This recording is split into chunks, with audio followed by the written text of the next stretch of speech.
Islam. Tolong kawan-kawan, siapa yang bisa menelepon Polda?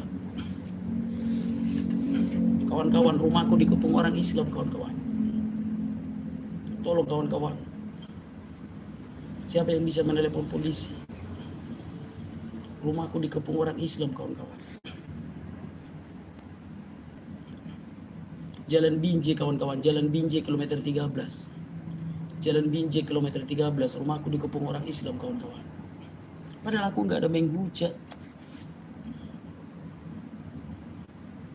Tolong kawan-kawan, rumahku dikepung orang Islam, tolong Pak Polisi. Padahal aku nggak ada menghujat. Tolong kawan-kawan, tolong siapapun tolong kawan-kawan. Padahal aku tidak ada menghujat loh. Jalan Binjai kilometer 13, kawan-kawan. Assalamualaikum warahmatullahi wabarakatuh. Berjumpa lagi dengan Jadi TMC ya, channel yang mengedukasi dan menghibur. Kita ketahui bersama Rudy Simamora sudah diamankan oleh pihak kepolisian dan kita masih menunggu status dari Rudy Simamora. Apakah akan dilepaskan atau akan naik menjadi tersangka dan ditangkoi? Kan begitu teman-teman.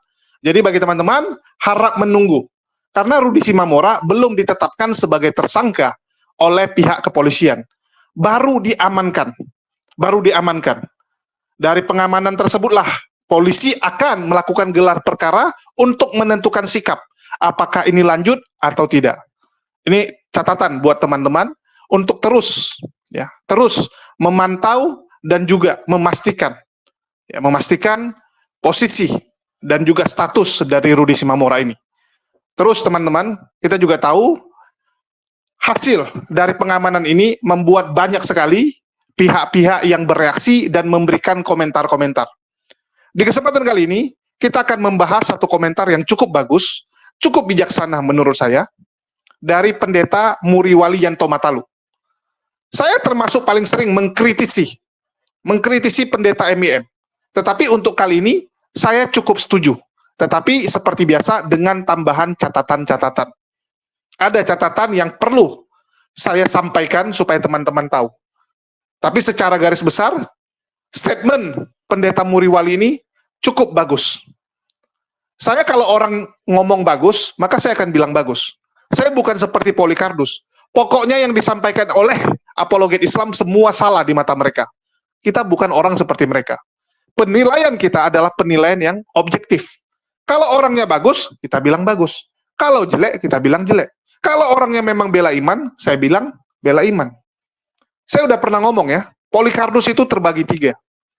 Polycarpus yang memang Islamofobia, yang memang tujuannya ingin menghujat Islam saja, karena punya dendam masa lalu, itu kriteria yang pertama. Contohnya adalah Dewi Bulan. Dia nggak cari duit. Dia nggak cari uang, dia hanya dendam, teman-teman. Dia adalah orang yang dendam dengan yang namanya Islam. Sofiatul juga sama. Baru yang kedua, Polycarpus. Yang memang, teman-teman, dia itu punya tendensi, punya niat mencari keuntungan. Punya tendensi menghancurkan negara Indonesia. Jadi dendamnya itu kepada negara. Dan memang tujuan utamanya adalah uang. Dia dibayar, dia mencari donatur-donatur. Dia dibayar oleh donatur untuk menghujat agama Islam. Dan ini yang paling banyak kita lihat. Paling banyak. Contohnya, ya Rudy Simamora ini. Contohnya. Cari uang. Agatha. Cari uang. Pak Bom-Bom. Dan sebagainya. Yang mereka tahu adalah live. Hujat, buat konten, hina agama Islam. Tujuannya apa? Ya cuan. Dapat saweran, dapat donasi, dan sebagainya. Baru yang ketiga, yang memang membela iman. Pembelaan utamanya adalah iman, tetapi kadang terpancing emosi untuk melakukan ofensif, untuk melakukan penyerangan juga. Yaitu kita cukup maklumi. Namanya, kalau bertahan terus, gawat juga dia. Pasti emosinya terpancing. Sesekali, ya bisalah dia nyerang. Tapi tujuan utamanya muncul adalah untuk pembelaan iman. Contohnya siapa? Kita harus akui, Muriwali, ya, Pendeta Samuel Siaan, terus juga si Kucluk, ya Demian de Kucluk, ya dulu ada Niken, Luis Prasetyo, Didit Yuli, Andre Tungtung. Jadi orang-orang ini tujuan utamanya adalah pembelaan iman. Itu kita harus akui. Bukan cari duit, ya bukan dibayar untuk menghujat, enggak. Kalaupun ada dapat saweran, dapat transfer, ya itu konsekuensinya. Itu karena ada orang yang support. Itu kita cukup maklumi lah. Itu hak dia. Dan dia juga nggak bisa bilang kan, oh jangan transfer saya atau dia kembalikan uangnya. Ya nggak bisa, namanya udah orang transfer, udah orang sawer. Kan nggak bisa kita matikan. Itu biar teman-teman tahu ya. Jadi dari dulu saya selalu menilai secara objektif. Menilai objektif. Walaupun saya tahu MYM ini sangat dendam kepada saya, sangat benci kepada saya, dan kalian tahulah, dia sendiri juga sudah mengakui bahwa dia melaporkan saya, bahkan sangat niat sekali. Pengacara turun ya, pengacara yang dia sewa juga bukan pengacara biasa teman-teman, tapi pengacara yang memang punya nama di wilayah Jawa Timur. Saya sudah profiling, ya saya sudah lihat pengacaranya, track recordnya bagus, dan saya cukup tanda tanya, ini siapa yang bayar gitu ya? Siapa yang bayar? Apakah MYM yang bayar atau ada yang di belakang? Kan begitu. Karena yang di Jakarta ada, ya ada yang di belakang yang mensupport. Begitu juga yang di Medan. Nah, jadi apakah MYM juga dibayar? Saya nggak tahu. Saya nggak tahu ya, tetapi cukup menakjubkan bisa membayar yang sekelas itu. Oke, kita akan dengarkan tanggapan dari pendeta MYM mengenai Rudi Simamora yang dikepung dan diamankan oleh pihak kepolisian. Dan di sini dia mengatakan bahwa MYM ini ya cukup bagus. Dia mengatakan bahwa Rudi Simamora salah. Rudi Simamora ini salah karena dia nggak bertobat, dia nggak berubah, baru keluar menghujat lagi, kacau sekali ya. Oke, kita dengarkan. Yaitu masalah Rudi Simamora atau anak Batak ya, yang rumahnya itu dikatakan dikepung oleh massa dari Muslim, lalu kemudian Rudi Simamora ini berteriak-teriak di TikTok untuk meminta pertolongan polisi agar polisi mengamankan dirinya ya dan keluarganya, seperti itu saudara ya. Kita harus cek audio dulu saudara ya, mudah-mudahan audionya bagus ya. Oh, audionya bagus ya. Ya baik, jadi itu yang terjadi saudara. Saya menonton beberapa kanal YouTube yang membahas mengenai itu.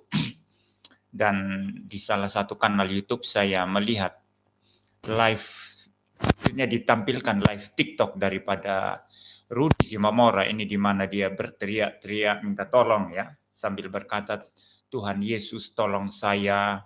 Lalu kemudian dia berkata, Pak Polisi tolong saya, Pak Polisi tolong saya lagi dikepung ini di kilometer berapa begitu, jalan arah Binjai atau apa, saya tidak tahu saudara ya. Ya, itu di Sumatera Utara. Nah, ada beberapa catatan penting saya mengenai kasus Rudi anak Batak ini. Yang pertama, saudara, sebagaimana saya sudah sampaikan dalam video saya yang beberapa hari lalu, yang membahas mengenai siapa namanya itu, Nora ya, Nora Aritonang ya, yang dilaporkan ke polisi, dan saya berkata tidak perlu dilaporkan ke polisi ya. Karena kalau si Nora Aritonang ini dilaporkan ke polisi, nanti giliran YouTuber Kristen itu akan dilaporkan ke polisi atau akan bermasalah lah begitu ya. Dan saya sudah bisa memprediksi itu, dan setelah Nora Aritonang ini laporkan ke polisi, ya, maka kemudian ada masalah dengan Rudi Simamora ini, yaitu anak Batak ini, saudara ya. Jadi tanggapan saya yang pertama-tama adalah seharusnya masalah debat antar agama ini nggak usah melibatkan polisi ya.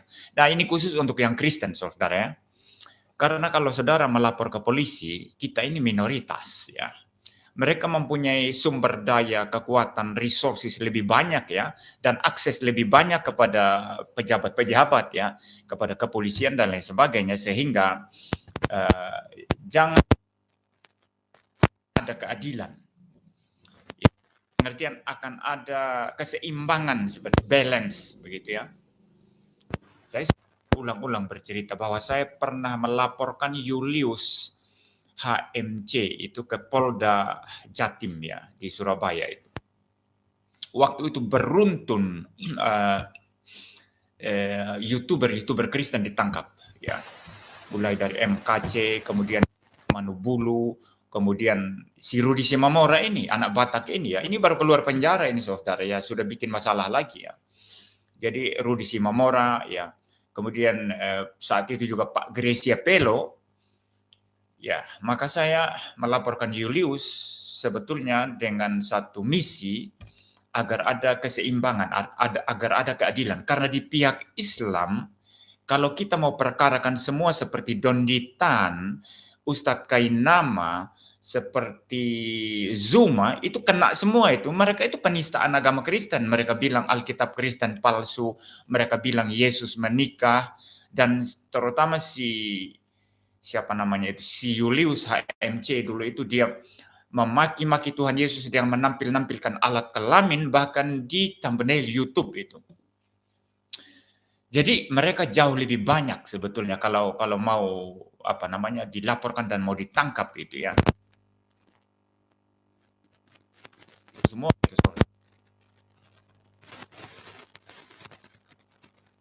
tangkap. Sedangkan dari pihak Islam seperti HMC itu, Julius itu dibiarkan memaki-maki Tuhan Yesus di YouTube dia, saudara. Maka saya melaporkan agar ada keadilan. Ya, jangan hanya tangkap yang Kristen, yang Islam kenapa nggak ditangkap begitu? Dan waktu itu juga saya memang ada tujuan kalau sampai Julius tersangkakan dan ditangkap, itu bisa menjadi daya tawar untuk Pak Grecia Pelo ya, seperti itu ya. Kalau bisa ya win-win solution lah ya. Ya kita kalau mau lepas ya lepas begitu ya, kita bebaskan begitu ya.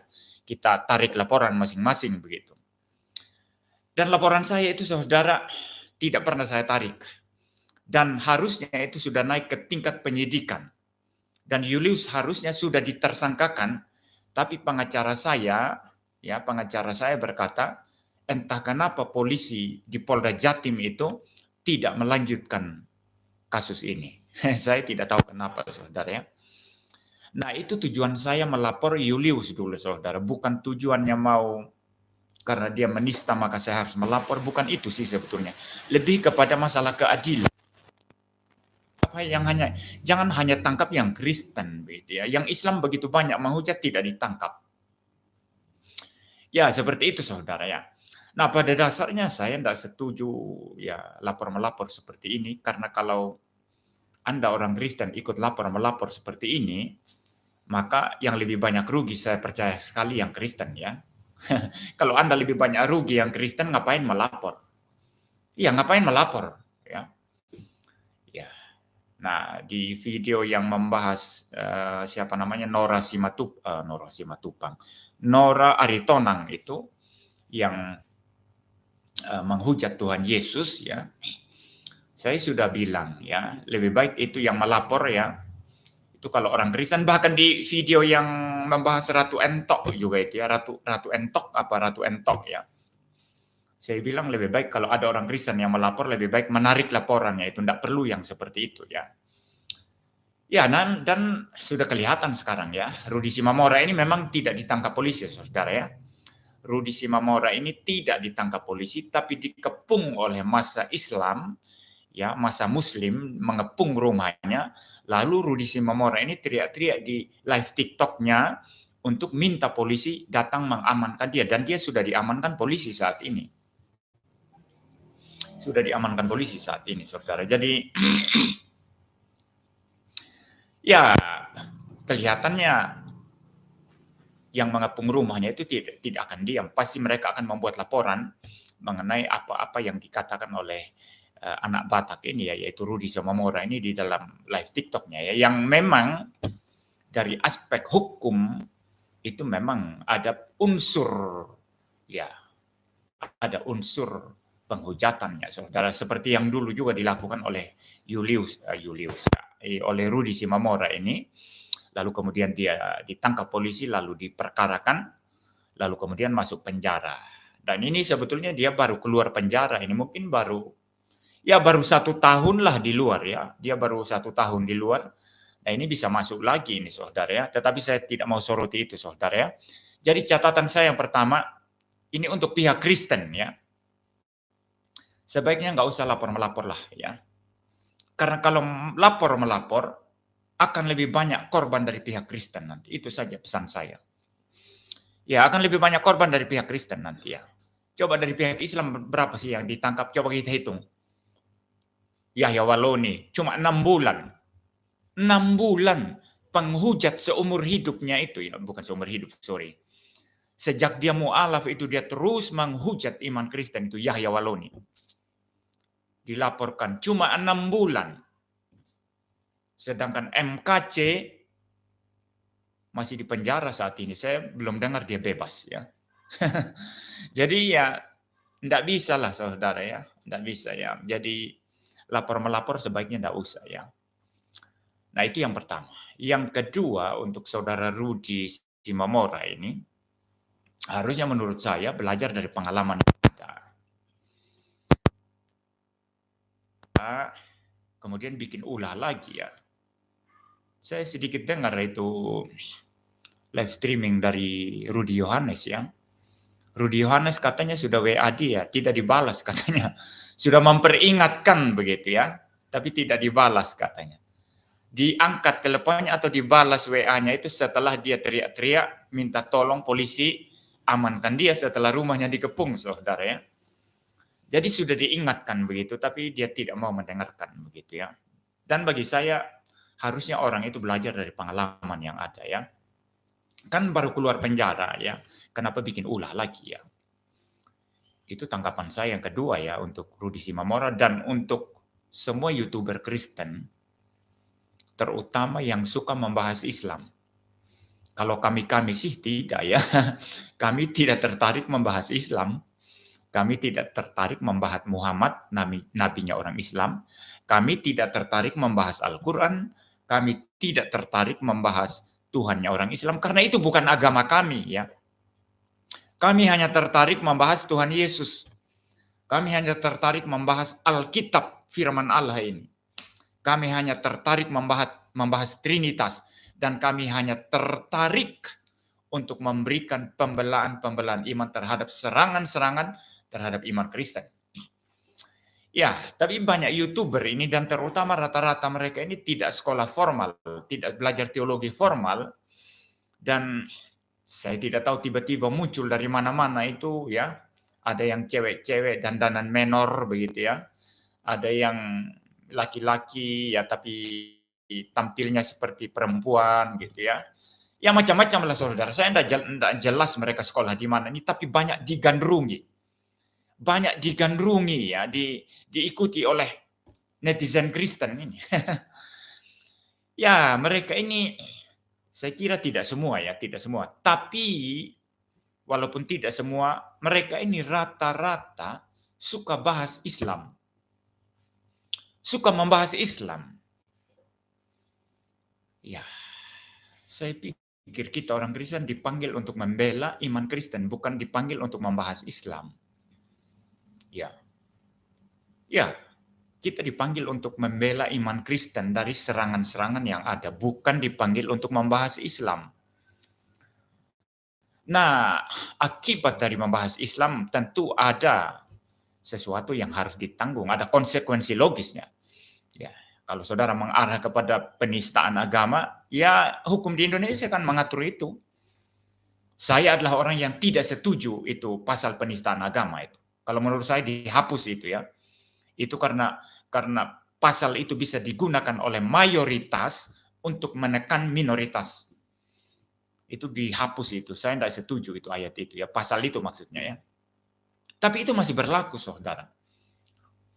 Ya, berarti Anda suka bahas Islam, Anda suka bahas nabinya orang Islam, ya Anda harus siap dengan konsekuensinya diperkarakan, bahkan dipenjarakan begitu ya. Ya, itu konsekuensi logis, saudara. Jadi saya pikir anak Batak ini sebetulnya harus sudah belajar dari pengalaman yang ada ya. Dan begini, saya tidak melihat landasan teologis apapun di dalam Alkitab bagi seorang apologet untuk membahas agama lain dalam konteks menyerang, ofensif, apalagi dalam konteks memberikan penghujatan atau penistaan ya. Itu tidak ada itu di Alkitab itu. Bahkan contoh-contoh di dalam diri para nabi, para rasul, dan di dalam diri Tuhan Yesus sendiri itu tidak ada. Elia itu saudara, mengapa dia mengejek-ejek nabi-nabi Baal? Saudara tahu? Karena nabi-nabi Baal ini ada di Israel. Kalau dalam konteks kita sekarang, pengajar-pengajar sesat yang ada di dalam gereja. Nah, itu yang diejek-ejek oleh Elia. Coba panggil Tuhanmu. Teriak lebih keras lagi. Mungkin Tuhanmu itu pergi, bepergian. Mungkin dia lagi tidur. Ya, kalau dalam bahasa sehari-hari kita, mungkin dia lagi ke toilet. Dia lagi buang air besar itu, begitu ya. Dia ejek-ejek. Tuhannya Baal itu, Allahnya Baal. Tapi konteksnya Elia bukan pergi keluar, pergi ke kuil-kuil agama lain lalu mengejek-ejek di sana. Tidak. Di dalam Israel sendiri Elia melakukan itu. Nah, ini menjadi justifikasi bagi apologetika orang Kristen terhadap ajaran-ajaran sesat di dalam gereja. Ada begitu banyak berseliweran ajaran sesat di internet, di media sosial saat ini. Dan itu tugas apologet Kristen untuk melawan ajaran-ajaran sesat semacam itu. Sama dengan Nabi Elia, itu melawan nabi-nabi Baal di dalam Israel. Jadi tidak ada orang Kristen itu berapologetika, menyerang agama lain ya. Tidak ada nabinya orang lain, tidak ada itu. Kita tidak mendapati contoh itu di dalam kehidupan para nabi, para rasul, dan kehidupan Tuhan Yesus sendiri. Jadi sekali lagi ya, kalau saya tidak mendukung apologetika seperti yang dilakukan oleh Rudy Simamora ini dan yang lainnya ya, ada banyak itu saudara. Saudara bisa lihat di YouTube itu ya saudara, suka membahas Islam, suka membahas nabinya orang Islam. Yang dibahas bukan Alkitab, tapi yang dibahas Al-Quran. Ya, bagi saya itu bukan apologetika Kristen yang seperti itu. Ya. Dan orang-orang ini rata-rata kalau ditanya iman Kristen mereka, rata-rata itu banyak bolong-bolongnya. Karena mereka tidak belajar iman Kristen baik-baik. Apalagi yang berasal dari yang berasal dari Islam ya. Dulunya berlatar belakang Islam, lalu mereka murtad dari Islam masuk ke Kristen ya. Itu biasanya tidak belajar teologi baik-baik, tapi kemudian mulai bahas-bahas Islam terus di YouTube. Teologi Kristennya itu biasanya nol besar. Itu seperti itu, siapa itu? Fatimah Sakdiah itu kacau sekali teologinya itu. Kacau sekali teologinya itu. Saya tidak tahu yang namanya Mikana itu saudara. Yang namanya Mikana itu dia adalah dulunya murtad dari Islam, saya tidak tahu ya. Tapi itu Mikana itu pengajar sesat juga itu. Dia mengajarkan oneness Pentecostalism itu saudara. Nah rata-rata mereka ini yang suka bahas-bahas Islam itu kalau diteliti teologi mereka itu sebagiannya itu tidak beres saudara itu teologinya itu. Jadi kacau ya, teologi tidak beres, tidak memahami iman Kristen dan benar, lalu kerjaannya bahas-bahas Islam terus. Bahas-bahas Islam terus.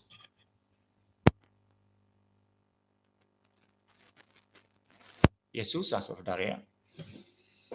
Ya baik ya saudara, kalau sama si Rudy Simamora ini sebetulnya dia bahkan setelah dia keluar penjara, dia kadang-kadang kontak saya ini orang ini ya. Kontak saya lewat WA saudara ya. Saya pikir dia sudah mengubah cara dia berapologetika ya saudara, ternyata masih tetap sama ya. Ya, MEM mengatakan dia tidak setuju dengan saling melapor. Karena kalau saling melapor, ini hanya akan merugikan pihak Kristen. Hanya akan merugikan pihak Kristen, menurut pendeta MIM. Kenapa dia bisa ngomong seperti itu? Ya mungkin dia sudah mengamati bahwa ternyata banyak sekali orang-orang yang menjuluki dirinya apologet Kristen. Menjuluki ya, mengklaim sepihak apologet Kristen. Ini kerjanya membahas agama orang.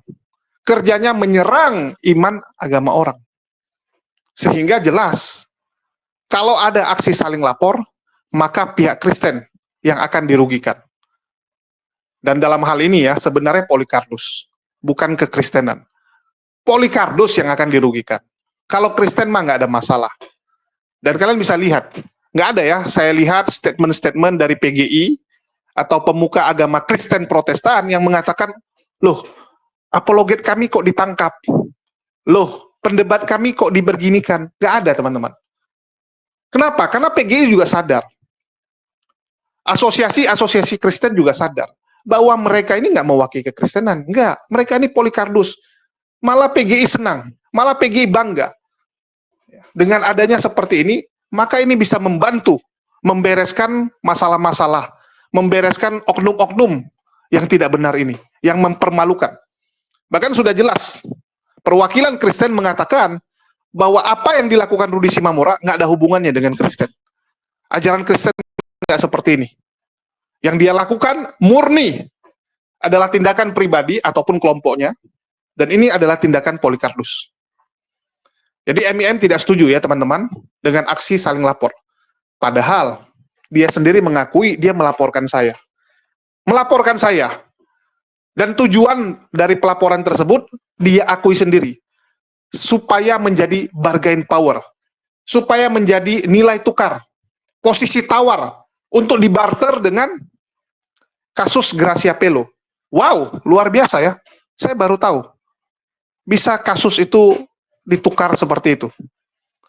Setahu saya nggak ada yang seperti itu, teman-teman. Setiap kasus berdiri masing-masing. Nggak ada, oh, sana ada kasus, sini ada kasus, udah barter saja supaya damai. Nggak ada seperti itu, teman-teman. Nggak ada. Dan nggak ada hubungan juga. Nggak ada hubungan. Gracia Pelo, setahu saya ya, setahu saya yang melaporkan itu adalah dari beberapa yayasan yang memang ada di Jawa Timur. Yang domisilinya di Jawa Timur. Sedangkan pelaporan saya ya kamu yang lakukan. Kamu yang lakukan. Terus di Polda Sumut juga. Kan begitu. Begitu niatnya mereka. Dan secara tidak langsung dia mengakui bahwa memang ada rencana dari pelaporan saya ini. Luar biasa. Terus dia tuduh, saya memaki Yesus. Sejak kapan saya maki Yesus? Yang memaki Yesus HTD. Saya hanya mengumumkan ada pendeta yang mengolok-ngolok dan mengejek Tuhan kalian. Memang saya tampilkan videonya supaya kalian tahu. Tapi itu bukan saya yang buat. Sedangkan kalian menuduh, wah itu saya yang buat, itu HMC yang buat, laporkan dia. Halo, polisi juga nggak bodoh. Ya, polisi juga ngerti kok, bahwa kalian itu hanya menuduh. Dan saya sudah buktikan, ini video aslinya Pak. Dan jelas yang ngomong HTD, orangnya ada dan bisa dipanggil sekarang. Bisa dipanggil, tetapi kenapa tidak mau dipanggil? Kan begitu. Dan yang melaporkan juga tahu. Jelas-jelas para pelapor kenal dengan yang namanya HTD. Mereka tahu tentang pendeta HTD, tapi mereka nggak singgung sama sekali. Mereka tuduh saya yang membuat video tersebut. Saya yang meng-create, yang menjadi produser di balik pernyataan HTD. Itu kan fitnah yang luar biasa. Fitnah. Tapi memang begitulah Polycarpus, segala cara mereka lakukan. Apalagi dalam rangka membela temannya ya, supaya temannya nggak masuk. Gracia Pelo kan, diakui sendiri oleh MIM. Apapun ceritanya saya harus masuk supaya jadi nilai tawar. Supaya bisa di barter dengan Gracia Pelo. Apaan lah itu ya? Apaan?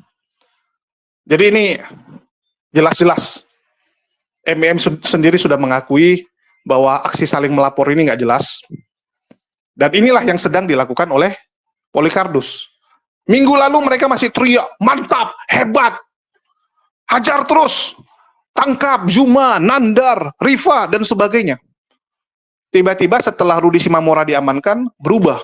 Kami terzolimi, kami minta keadilan. Halo? Kok berubah lagi? Minggu lalu ngomongnya apa? Kok hari ini ngomongnya apa? Beda. Ini memang Polikarpus ini nggak jelas. Sangat nggak jelas. Kalau giliran dia di atas, wah zolim dia ya. Zolim, wah ini harus kita tangkap semua gitu kan. Begitu punya power sedikit, zolimnya minta ampun. Bayangkan, kita kalau mau lihat sifat asli seseorang, berikan dia kekuasaan, maka kita akan lihat sifat aslinya. Kalau cuma dibawa, ya kita nggak kelihatan nih orang gimana. Saat orang susah, dia cenderung pencitraan, cenderung baik sama orang. Tapi begitu punya power, wah langsung menindas. Dan kita sudah lihat kemarin kan, baru seperti itu saja mereka sudah pingin menindas orang. Ngeri Polikarpus teman-teman. Dan mereka sedang berusaha untuk mendapatkan kekuatan, supaya bisa menindas kita, supaya bisa bertindak semena-mena. Ini yang harus teman-teman hati-hati. Musuh kita bersama adalah Polikarpus. Musuh negara kita. Musuh seluruh agama. Polikarpus. Mereka yang memecah belah kita. Mereka mengadu domba. Islam dengan Islam. Islam dengan Kristen. Ngeri teman-teman. Karena yang mereka pedulikan adalah kepentingan mereka dan duit yang bisa mereka dapatkan. Ini hati-hati. Terus yang kedua, dia juga mengatakan ya, pendeta MIM menyuruh yang namanya Rudi Simamora untuk bertobat. Baru keluar kok seperti itu lagi. Bahkan dia katakan, si Walabu sudah memperingatkan. WA dia, tapi nggak dibaca, nggak dibalas. Artinya itu saat dia debat dengan Yusuf PI ya. Lagi debat dengan Yusuf PI, mungkin ada statement dia yang offside, sehingga orang marah, dan yang nonton itu ada 8.000 kalau tidak salah mereka bilang. Mereka bilang lagi rame kan, 8.000-an orang menonton, bayangkan. Jadi memang TikTok ini ngeri teman-teman. Penonton TikTok adalah penonton random. Karena penonton kita banyak, penonton debat ini rame, maka TikTok merekomendasikan. Orang-orang yang nggak pernah nonton debat pun, kalau scroll-scroll yang live, yang akan duluan masuk adalah debat ini, karena penontonnya banyak. Sedangkan live yang lain ratusan. Bahkan live perempuan joget-joget juga cuma ratusan, teman-teman. Debat ribuan. Duluan direkomendasikan. Banyak orang yang nggak tahu dunia debat, jadi nggak siap. Begitu dengar ya ngamuk.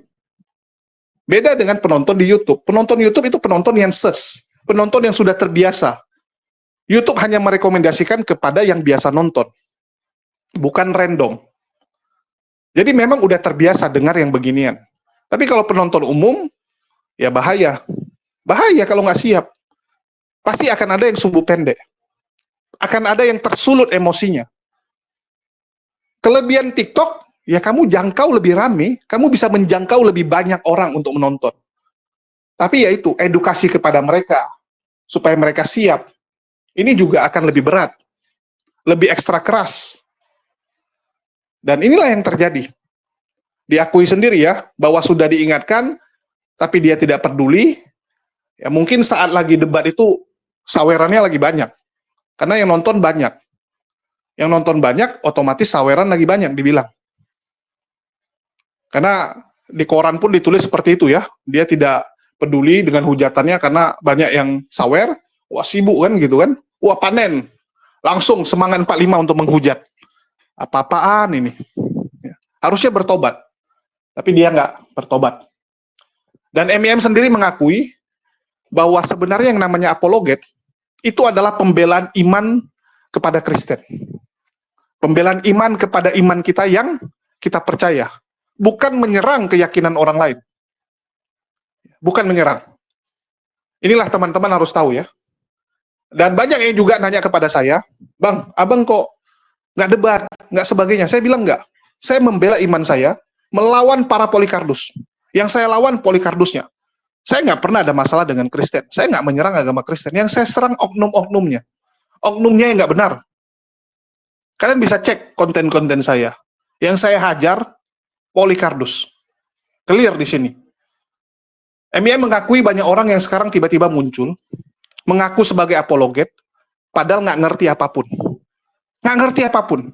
Kalau dicek, ya, ini para apologet Kristen yang mengaku apologet Kristen ini, yang suka membahas Islam ya, itu teologinya nggak beres. Pemahaman iman Kristennya sendiri kacau.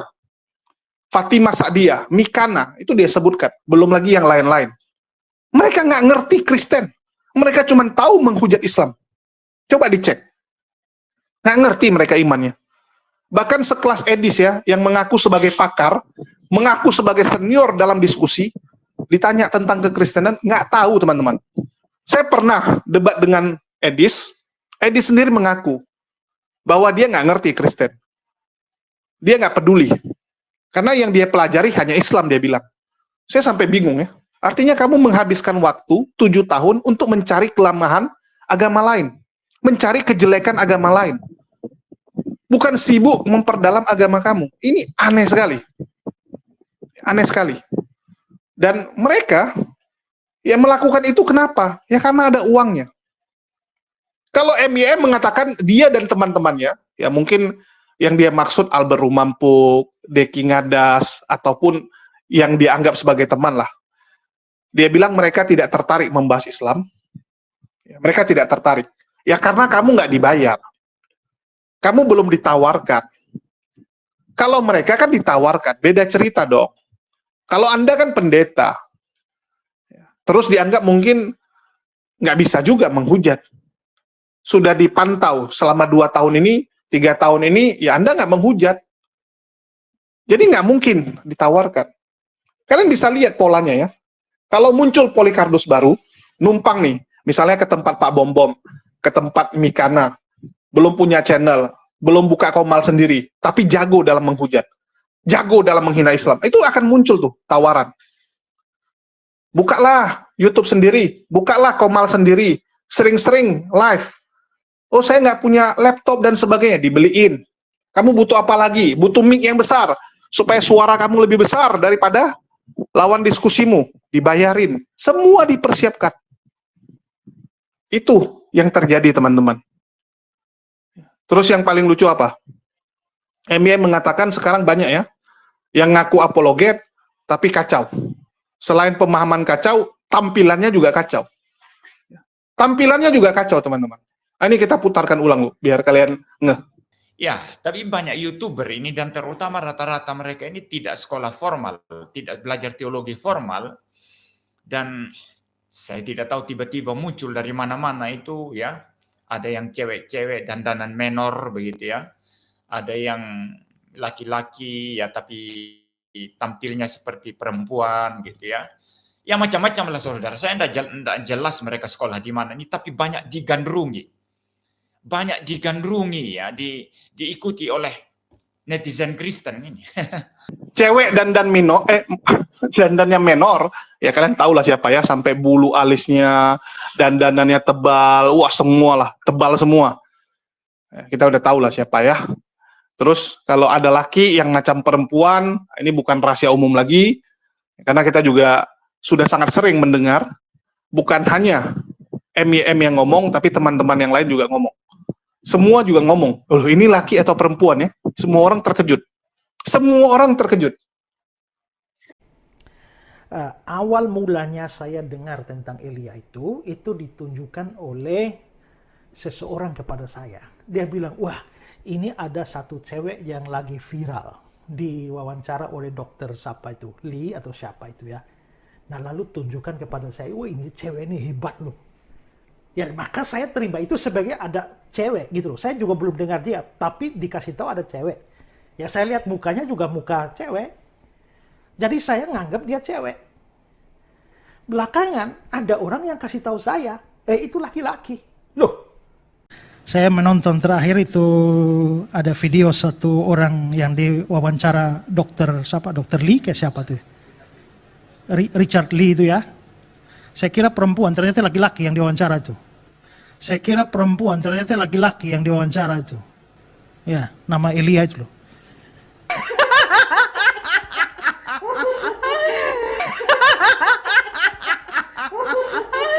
Apakah Isa Al-Masih itu Yesus? bertentangan terjadi. Ada yang bilang, oh bukan. Ya, yang lagi viral anak muda nama Elia Miron, seorang anak muda apologet umur 19 tahun. Dia bilang bukan, kalau saya beda dengan dia. Kalau saya bilang iya. Yesus itu Isa Al-Masih. Untuk hal ini udah clear ya. Untuk hal ini udah sangat clear. Dan saya cukup aplaus dengan yang dilakukan oleh MIM. Tetapi sebagai bahan tambahan, catatan. Yang pertama, Anda melaporkan saya, itu hanya karena kebencian, bukan karena objektivitas. Itu pun Anda harus bertobat. Ya, saya katakan kepada MIM, bertobat. Karena Anda bukan bermasalah sama saya, tapi bermasalah dengan Allah. Anda zolim, Anda mencoba menindas orang lain, maka Anda akan menerima balasannya.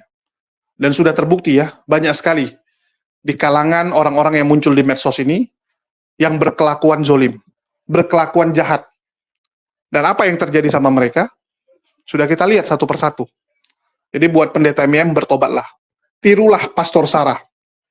Tiru Pastor Sarah. Dia minta ampun, ya, mohon maaf, dan akhirnya hidupnya agak lebih mending lah dibandingkan dulu ya, yang kacau balau. Kita tahulah bagaimana hidup Pastor Sarah dulu. Terus, buat teman-teman ya, mereka sekarang sedang mencari segala cara, terutama Wak Labu lah. Karena dia dendam sekali dengan saya, dan saya rasa nggak perlu saya jelaskan lagi. Kalian sudah lihat juga, penangkapan Rudi Simamora zaman dulu, 2 tahun yang lalu, dia fitnah kepada saya. Padahal jelas-jelas itu model A. Terus, yang sekarang pun, diamankan saya juga yang difitnah. Luar biasa. Wah, ini pasti kerjaan dia. Pasti ya, luar biasa. Kita nggak bahas, kita nggak ngapa-ngapain, yang melaporkan siapa, tiba-tiba kita yang difitnah. Kenapa seperti itu? Supaya donatur senang. Supaya donatur membantu lagi. Kan begitu. Kasus yang sudah dia buat gantung, karena nggak bisa maju, tapi dia tahan supaya jangan dihentikan, dia tahan dengan segala cara, dengan harapan nanti ada tuh, ya ada donatur besar atau apalah yang dia tunggu. Nah, ini yang sedang dia cari momentumnya. Dia fitnah saya. Dia fitnah saya dan sekarang dia mungkin sedang mencoba mencari cara supaya saya bisa ditangkoi. Ujung-ujungnya mungkin dia berpikir, wah ini nilai tawar juga gitu. Sama kayak Gracia Pelo ya. Ini bisa jadi nilai tawar. Kalau dulu, tahun lalu Gracia Pelo. Dia pikir kalau bisa ditangkoi saya, ditawar sama Gracia Pelo. Nah, kalau ini mungkin dia pikir bisa ditawar juga. Nantinya dengan Rudi Simamora, kan gitu. Jadi ada upaya dari mereka untuk nge-push. Ya, untuk nge-push Polda Sumatera Utara. Luar biasa. Tapi saya yakin, teman-teman. Saya yakin Allah tidak akan tinggal diam. Saya ada dengar ya, statement dia yang menyatakan bahwa, wah ini ada deckingnya, luar biasa. Saya katakan, decking saya Allah. Ya, bukan jenderal bintang 5, 6, 7, enggak. Di atas segalanya. Di atas segalanya. Bukan jenderal lagi. Tapi pemilik seluruh alam semesta. Decking saya Allah langsung. Allah langsung. Kalau Allah yang menjaga saya, mau kamu dibantu oleh setan sekalipun, oleh iblis terkuat sekalipun, nggak akan bisa. Nggak akan bisa, teman-teman. Karena semua yang terjadi atas izin Allah. Kalau Allah masih jaga saya, masih mengatakan bahwa tidak, apa yang bisa kamu lakukan? Nggak ada satupun, teman-teman. Nggak ada satupun. Tetapi, ya kita juga nggak boleh sombong. Kita juga nggak boleh tinggi hati, merasa, wah kita punya Allah, maka kita bisa semua. Enggak. Kita jangan jadi orang zolim seperti mereka. Walaupun kita di atas, jangan zolim seperti mereka. Ya. Jadi kita lakukanlah yang terbaik, kita lakukan ikhtiar kita juga. Dan bagi teman-teman, karena ini situasi juga sedang panas, dan mereka sedang mencari segala cara untuk memasukkan saya, untuk itu saya mohon teman-teman. Ya, bisa dibilang perjuangan kita ini berat. Nggak mungkin saya bisa lakukan sendiri. Nggak mungkin, teman-teman. Yang saya lawan seluruh donatur Polikardus. Semua orang Islamophobia. Untuk itu saya memohon kerendahan hati saudara-saudara, para penonton, yang tergerak untuk membantu perjuangan saya, untuk meringankan beban perjuangan ini. Karena nggak berat. Ya, karena nggak ringan, teman-teman ya. Sorry. Berat lawan mereka. Kita harus bolak-balik, kita harus bayar pengacara yang terbaik. Untuk itu bagian tergerak membantu, meringankan, dapat disalurkan melalui nomor rekening yang tertera di bawah. Bagi yang tergerak hatinya. Kalau yang memang kekuatan finansialnya, memang ekonominya juga sedang tidak baik, saya doakan semoga Allah bukakan pintu rezeki bagi kalian. Dan saya mohon doanya saja. Ya, saya mohon doanya saja supaya saya bisa kuat untuk melewati ini semua. Mungkin itu aja yang bisa saya sampaikan. Terima kasih nih buat teman-teman semua yang udah nyimak dan terus mendukung perjuangan kita ya. Dan saya yakin keadilan akan ditegakkan dan bukan hanya sampai di sini. Karena saya dapat beberapa WA teman-teman. Saya dapat beberapa info tentang pelaporan-pelaporan di seluruh daerah di Indonesia. Dan ini A1. Karena dikasih juga dia punya pelaporan kepada saya, bukti pelaporannya. Dan teman-teman yang lain juga tahu. Bang Juma juga dikirimin, ya, Kores juga tahu. Cuman ya kita pikir itu urusan mereka lah. Nggak perlu kita tampilkan juga. Tapi siap-siap saja tuh buat Polikarpus. Nanti tiba-tiba dipanggil saja kan gitu. Nah, dipanggil. Saat dipanggil ya kamu siapkanlah pembelaan yang terbaik. Buat ya argumen yang terbaik, siapkan datanya, sehingga kalau kamu ditangkoi jangan kamu nanti teriak. Wah, nggak adil. Apa-apaan ini? Loh, kamu nggak persiapkan dengan matang. Kamu persiapkan dong. Kalau memang kamu nggak bersalah, tunjukkan buktinya. Kan begitu. Kita ini teman-teman, kalau difitnah, kalau kita difitnah nih, tapi kita nggak bisa menunjukkan bukti yang benar, tetap masuk kita. Hukum seperti itu. Kamu nggak bisa berharap bahwa yang namanya kepolisian, hakim, bisa tahu kenyataan tanpa ada data. Nggak bisa.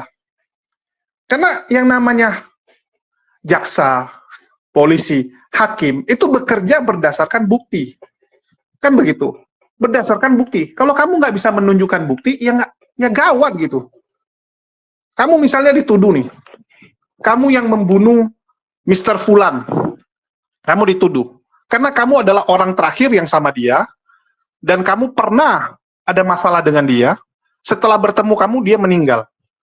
Maka semua mata tertuju sama kamu, tuduhannya tertuju sama kamu. Dan kalau kamu nggak bisa buktikan bahwa saat kejadian kamu bukan sedang sama dia, ya, atau kamu memang tidak membunuh dia, nggak ada pembelaan dari kamu cuma bilang, oh pokoknya bukan saya, masuk kamu teman-teman, pasti masuk. Kita itu kalau sedang dituduh, itu namanya lagi sial. Yang namanya lagi sial, nggak lihat hari, nggak lihat tanggal. Betul tidak? Udahlah, anggap kita lagi sial. Kayak saya nih, difitnah Polikarpus. Ya udah, anggap aja lagi sial. Saya nggak akan teriak, wah kenapa gini. Nggak ada gunanya. Nggak ada gunanya tunjuk-tunjuk orang, nggak ada. Anggap aja ini lagi sial, sama kayak kita lagi bawa mobil bagus-bagus, di jalan, nggak ngebut, tapi kita yang ditabrak. Kalau kita bilang, loh, itu banyak yang bawa mobil ugal-ugalan, kok nggak kecelakaan, kok kita pula yang kecelakaan. Ya memang lagi sial, mau gimana? Yang bisa kita lakukan adalah yang melakukan pembelaan yang terbaik. Siapkan. Nah, ini saran saya nih bagi para Polikarpus. Nanti jangan pula waktu dipanggil nggak sanggup membela diri, terus kalian playing victim. Kalian teriak-teriak, saya terzolimi dan sebagainya. Ya. Itu aja sih nasihat dari saya. Ya, nasihat dari saya nih teman-teman. Ya, boleh didengar, boleh tidak, kan gitu. Oke, itu aja dari saya. Makasih buat teman-teman semua. Di akhir kata saya ucapkan, wassalamualaikum warahmatullahi wabarakatuh. Sampai jumpa di konten-konten kita berikutnya.